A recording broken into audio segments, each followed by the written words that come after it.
Você tem certeza que está usando todo o seu potencial criativo? É isso que a gente vai discutir agora.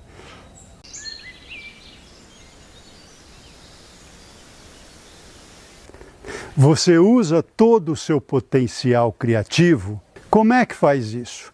A primeira coisa é você se conhecer, mas não conhecer o que você faz, conhecer o seu modo de viver, o seu modo de agir, o seu modo de se comportar. Por exemplo, eu sou mais criativo pela manhã, muito mais. Conforme o dia vai passando, eu vou me cansando e aí eu deixo para fazer as coisas mais burocráticas, aquelas que são mais automáticas, aquelas que não dependem tanto do seu cérebro para criar alguma coisa nova. Então é importante que você note qual é o horário que te dá mais prazer criar. Tem gente que é de noite, tem gente que é ouvindo música, tem gente que é no barulho. Eu, por exemplo, gosto muito de ficar em silêncio, bastante concentrado, e ali então eu consigo fazer os meus traços, os meus desenhos. Aliás, essa é a segunda coisa. Você gosta de desenhar à mão. No meu caso, a ideia nasce aqui, escorre por aqui, chega na ponta do meu braço e vai para o lápis. E o lápis vai para o papel. Esse é o jeito da comunicação sair do cérebro e chegar exatamente naquele desenho onde eu vejo se a composição está boa, se a harmonia está interessante. Agora tem gente que prefere criar diretamente na tela do computador, que não é o meu caso. Eu faço parte de uma geração onde o desenho à mão livre, o desenho de observação foi muito praticado. Então, como toda criação tem que ter uma comunicação para ela acontecer, o meu jeito é desenhando à mão. Então, você precisa notar qual é o momento do dia que você cria com mais prazer.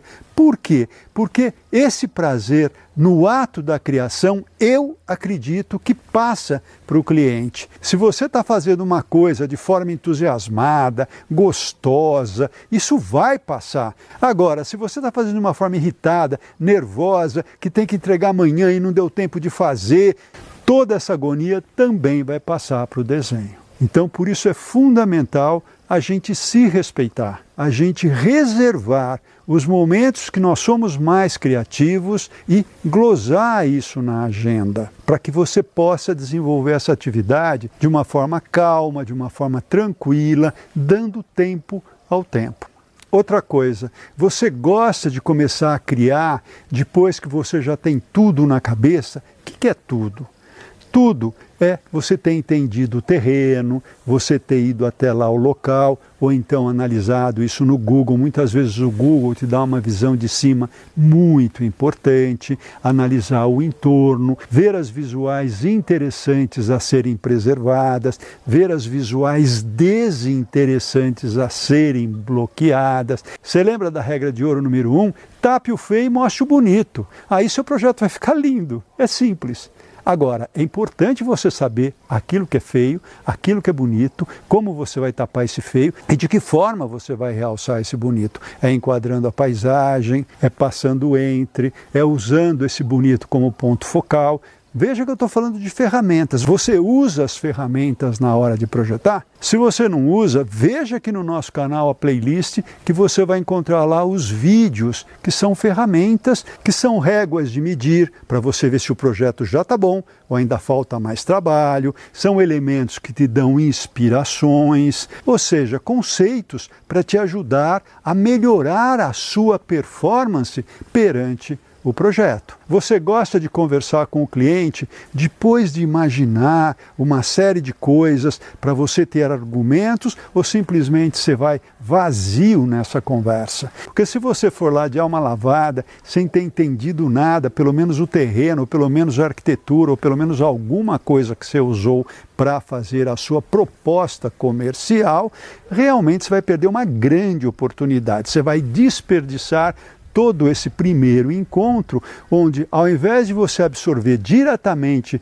tudo aquilo que o cliente está falando, você já poderia contrapor, já lembrar que existe tal coisa interessante, já dizer que tem alguns problemas ali, apontar algumas soluções em outros lugares. Ou seja, você já entra com o pé direito, você já chega discutindo coisas interessantes e, sem dúvida, isso vai encantar o seu cliente no primeiro momento. Coisa importante, porque se o seu primeiro momento for ruim, não é muito bom. Não vai ser muito bom para você.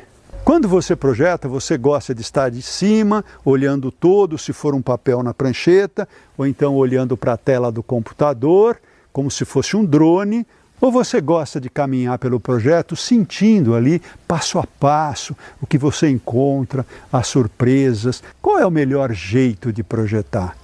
Eu, particularmente, começo projetando de cima, vendo todo, fazendo grandes linhas, porque eu desenho à mão, essas linhas como elas se interconectam, porque você vai mostrar esse projeto de cima para o cliente e ele vai ter uma visão de drone nesse momento. Mas também é fundamental, em outro momento, você parar, descer e caminhar lentamente, como se fosse uma pessoa normal, vendo aquela maravilha que você está criando pela primeira vez. Porque se você não se encantar nesse processo, tenho certeza que o cliente também não se encantará. Aí depois eu volto a desenhar com o todo. Aliás, é mais que isso. Essa volta, muitas vezes eu dou um tempo. Deixo o desenho ali parado, vou fazer outra coisa, ou no dia seguinte, quando eu acordo, que eu estou mais animado, olho ali, vou ver que algumas coisas não estão boas, que eu posso melhorar. Para mim, essa conversa com o desenho é muito importante. E que conversa é essa? Você faz uma coisa e, por incrível que pareça, passado um tempo você olha, você fala, puxa, isso podia ser melhor, aquilo não está bom. E você vai começando, então, a corrigir, a melhorar, a enriquecer o seu trabalho. Outra coisa, você começa com as formas no projeto ou você pensa nas espécies e já sai com coisas pré-determinadas, eu vou usar isso, vou usar aquilo outro, porque eu sou conhecido por usar tal planta, tal planta, tal planta. Não sei. Isso é uma questão de personalidade e de forma mesmo de projetar. No meu caso, eu gosto ali, quando eu estou olhando de drone, fazer os maciços, mas nesses maciços colocar apenas as volumetrias vegetais. O que é árvore, o que é palmeira, o que é arbusto alto, o que é arbusto baixo, o que é forração, o que é gramado, para eu começar a perceber o macro. Mas é descendo e andando pelo projeto que, em determinado ponto, eu falo... aqui eu preciso de um aroma, aqui seria legal eu ver um passarinho, então vou colocar uma frutífera, aqui eu vou fazer uma planta que balança com o vento, aqui eu estou no sol, seria interessante que eu tivesse uma sombra logo adiante, ali eu tenho uma coisa para mostrar, seria interessante eu esconder antes, para ela não ficar tão explícita. Ou seja, o caminhar vai me equilibrando e o percurso, que é para mim a maior ferramenta do paisagismo, eu uso sempre no meu trabalho, desde o início até o final. E o que é o final? O final é a apresentação para o cliente. Eu sempre uso essa ferramenta para explicar o projeto ao cliente. Eu já monto a minha apresentação sempre percorrendo os espaços. Claro que eu vou ter algumas pranchas de cima para se discutir o todo, mas o encantamento vem do caminhar, né, do descobrir, da surpresa, até porque a gente já sabe que em paisagismo surpresa é sinônimo de beleza. E sentir a beleza é muito mais importante do que ter que racionalizar a beleza. Ah, então isso aqui é assim? Então tá legal, então é bacana. Isso eu chamava de projeto vide bula, né? Como é que é a bula do projeto?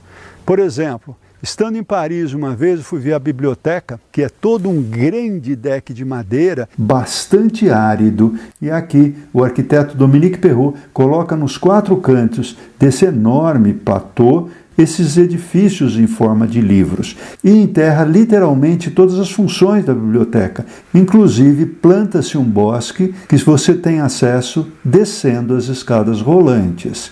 Sobre esse deck, ele deixa apenas uma vegetação enjaulada. Por grades, porque o autor queria mostrar que a natureza hoje ela já não é mais tão natural assim e tal.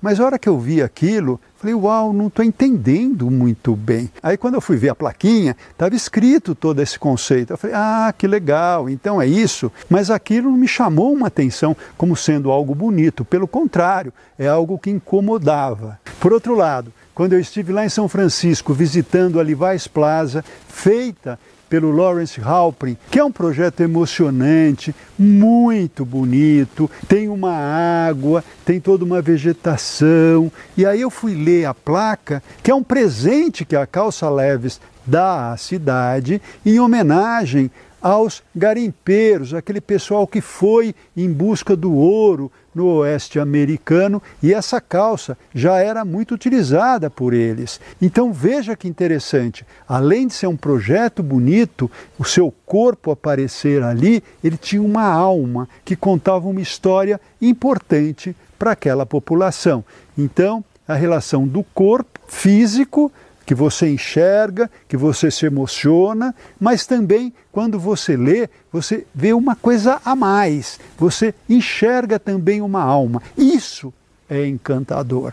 E isso é o que a gente deve seguir, na minha opinião. E para terminar, eu quero deixar uma pergunta. Quando você conversa com um cliente, por exemplo, que tem ali divergências, por exemplo, entre o filho e o casal, se for uma residência, qual dos dois você obedece? Qual das duas soluções você segue? Você adota uma que você acha que é a melhor e defende ela com unhas e dentes? Ou você apresenta duas opções e deixa os clientes resolverem entre eles? Que na minha experiência é a melhor saída, porque no primeiro caso você vai sempre se indispor com um ou com o outro. E como profissional, não é nada bom você já começar se indispondo com um ou outro cliente. Pessoal, nesse vídeo eu quis passar um pouco a minha ideia do meu processo projetual para vocês verem qual é o de vocês, que nem sempre vai ser parecido com o meu. E não tem problema nenhum, tá bom? É isso aí. Então deixo aqui meu abraço carinhoso para todos vocês.